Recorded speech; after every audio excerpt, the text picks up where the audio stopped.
नागपुर में हुई हिंसा को लेकर बोले प्रकाश आंबेडकर, दी ऐसी प्रतिक्रिया जानकर आप हो जाएंगे दंग।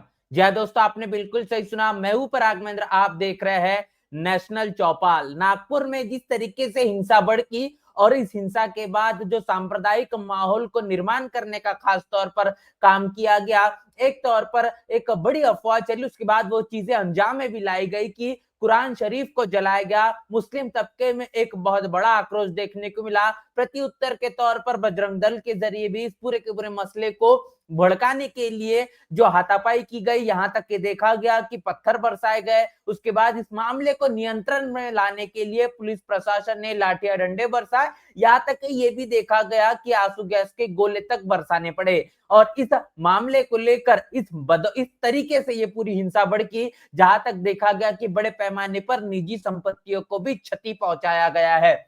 और समय के मुताबिक अब ये मामला काफी ज्यादा तुल पकड़ा, लेकिन अब तमाम जो हालात है वो नियंत्रण में है। नागपुर में 144 धारा के चलते अभी भी जो तमाम हालात है उसको काबू में लाने के लिए पुलिस प्रशासन जमकर लगा हुआ है। लेकिन इस मसले को लेकर देश और दुनिया से अनेकों प्रतिक्रियाएं हैं। खासतौर पर बता दें कि वंचित बहुजन आघाड़ी के राष्ट्रीय अध्यक्ष प्रकाश आंबेडकर ने इस मामले पर जो कहा है वो इस वक्त सबसे ज्यादा सुर्खियों में है, क्योंकि जिन बातों को लेकर भारतीय जनता पार्टी पर सीधा हमला प्रकाश आंबेडकर ने बोला है वो काफी कुछ खुलासे को उजागर करते हुए दिखाई दे रही है। आखिर प्रकाश आंबेडकर इन्होंने क्या कुछ कहा, ये आपके साथ साझा करते हैं। ये देखिए तस्वीर आप देख रहे हैं, महाराष्ट्र के मुख्यमंत्री देवेंद्र फडणवीस और देश के प्रधानमंत्री नरेंद्र मोदी। इनकी फडणवीस मतलब देवेंद्र और नरेंद्र वाली जो सरकार, भारतीय जनता पार्टी की डबल इंजन की सरकार महाराष्ट्र और केंद्र में चल रही है, इस सरकार के माध्यम से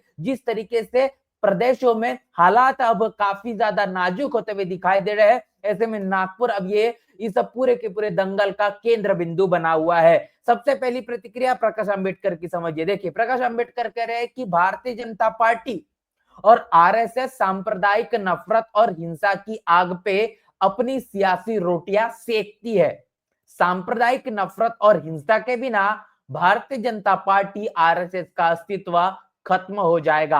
आरएसएस की जो पूरी बुनियाद है, उस बुनियाद का पूरा जो मामला है वो टिका हुआ है सांप्रदायिक नफरत को बढ़ावा देना, हिंसा को पैदा करना। और इसीलिए भारतीय जनता पार्टी और आरएसएस को जाना पहचाना जाता है। और इसीलिए तमाम चुनाव के दौरान भारतीय जनता पार्टी के जरिए सांप्रदायिक माहौल को भड़काने वाले जो बयानबाजी दी जाती है, इससे भारतीय जनता पार्टी को ही सबसे ज्यादा फायदा मिलता है। जो हिंदू और मुस्लिम तौर तरीके से हमेशा से राजनीति करने का एक बहुत लंबा इतिहास भारतीय जनता पार्टी से आमतौर पर जुड़ा हुआ है। और भारतीय जनता पार्टी इन्हीं सांप्रदायिक मामलों को हिंसात्मक तौर पर करने के बाद सियासी रोटी सेकने का काम करती है। ये बातें प्रकाश आंबेडकर कह रहे हैं।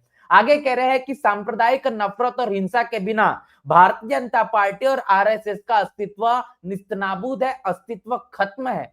अगर भारतीय जनता पार्टी और आरएसएस के अंदर से आप हिंसा, नफरत और सांप्रदायिक माहौल को अगर निकाल दे, तो भारतीय जनता पार्टी और आरएसएस में कुछ भी बचने वाला नहीं है। बड़ी प्रतिक्रिया प्रकाश आंबेडकर ने साझा की है। इसके साथ साथ अगली प्रतिक्रिया आपको इस बात से साझा कर देगी कि महाराष्ट्र के नागपुर में जो हुआ उसके पीछे का षड्यंत्र साजिश क्या कुछ थी। देखिए आप देख पा रहे हैं कि जो दंगा जिस मसले को लेकर भड़का, कहना यह है कि औरंगजेब की जो कब्र बनाई गई है उसको खोदा जाए, उसको निस्तनाबूद किया जाए, क्योंकि औरंगजेब इतना क्रूर शासक था जिसके कारण आज उसके तमाम ऐतिहासिक दस्तावेजों को महाराष्ट्र की भूमि में रखना ये पूरी तरीके से गलत है। और इसीलिए औरंगजेब की कब्र को हटा देना चाहिए। इसको लेकर बजरंग दल के जरिए बड़े पैमाने पर दंगल जिस दिन हुई उस दिन के दोपहर भर आरएसएस के हेड ऑफिस के पास लगातार तमाम कार्यक्रमों के दौरान अनेकों बातें कही गई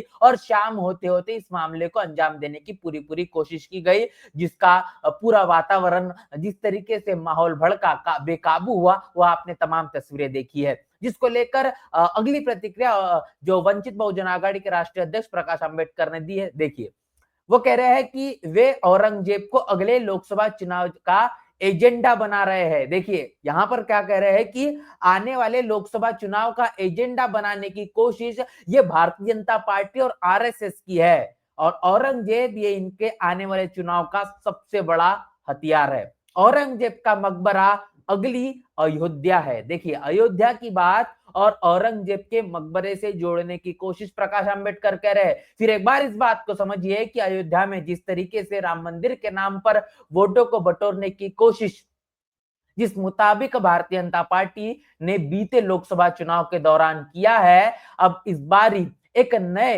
हिंदू मुस्लिम मुद्दे को लेकर खासतौर पर औरंगजेब के कब्र के नाम पर हिंदुओं को, खासतौर पर ओबीसीओ को अपने तरफ आकर्षित करने की जो जद्दोजहद भारतीय जनता पार्टी की है, और इसीलिए अयोध्या का जो राम मंदिर है या अयोध्या में इसके पहले आप जो तमाम चीजें इतिहास के अंदर में दर्ज है, उसी मुद्दे के आधार पर अब एक नए मुद्दे को लेकर जिसमें औरंगजेब के मकबरे को निस्तानाबूद करने की जो बात चल रही है, वो कहीं न कहीं अब आने वाले समय में अयोध्या जैसे ही उसको इस्तेमाल करने की कोशिश भारतीय जनता पार्टी और आरएसएस करेगी। और सबसे बड़ी बात यहाँ पर प्रकाश आंबेडकर कह रहे हैं कि 2026 में होने वाले चुनाव जो है वो भारतीय जनता पार्टी और आरएसएस औरंगजेब के मकबरे के एजेंडे पर चुनाव लड़ेंगे।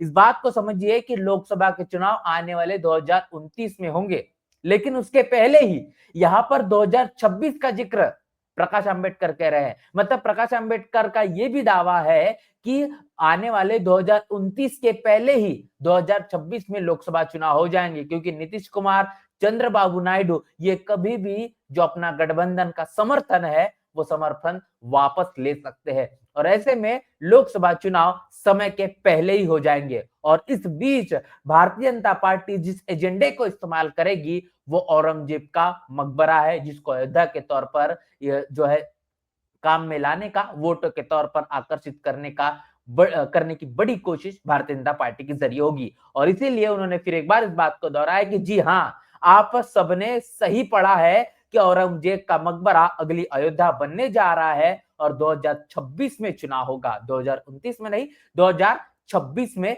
चुनाव होगा। ये बात प्रकाश आंबेडकर के जरिए की गई है। अब इस बात को भी समझिए कि जब जब भी भारतीय जनता पार्टी की सरकार महाराष्ट्र में खासतौर पर मुख्यमंत्री देवेंद्र फडणवीस होते हैं, तो इस तरीके की सांप्रदायिक माहौल भड़काने की, दंगे होने की आशंकाएं सबसे ज्यादा होती है, और इसके इतिहास के पन्नों में काफी ज्यादा उदाहरण भी है।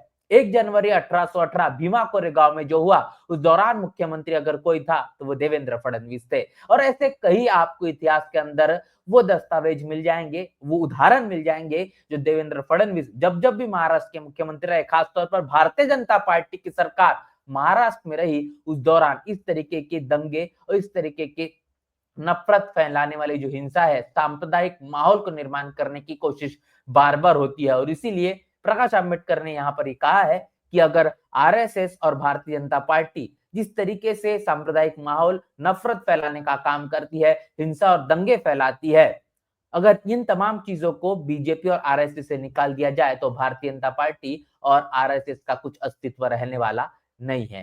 तो इन तमाम खबरों को आपको समझना होगा कि बहुजन समाज की जो राजनीति है या बहुजन समाज के लोगों को ऐसे मामलों को लेकर किस तरीके से सतर्क और सावधान होने की आवश्यकता है।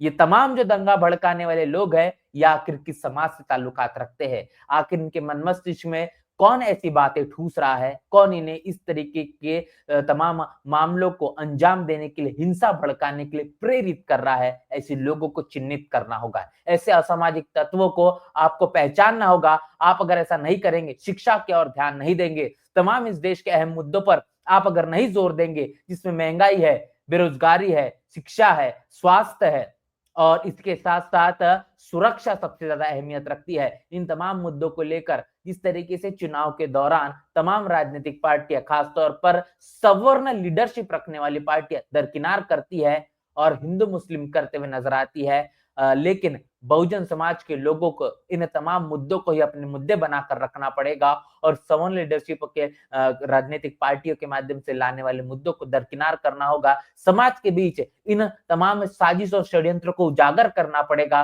तब जाके आने वाले पीढ़ियों का जो भविष्य है वो सफल हो पाएगा। एक बेहतर जिंदगी हम उन्हें दे पाएंगे, लोकतंत्र जीवित हो पाएगा और जीवित रखना ये तमाम बाबा साहब को मानने वाले लोगों की, इस देश के अंदर संविधान में अपनी आस्था रखने वाले लोगों की, समता, स्वतंत्रता, बंधुता और न्याय में विश्वास रखने वाले लोगों की अहम जिम्मेदारी है। तमाम खबर को लेकर आपकी क्या राय है, आपकी क्या प्रतिक्रिया है, लिखकर हमें कमेंट बॉक्स में जरूर बताएं। बने रहे नेशनल चौपाल के साथ, मिलते हैं नए वीडियो में, तब तक के लिए जय भीम, जय भारत।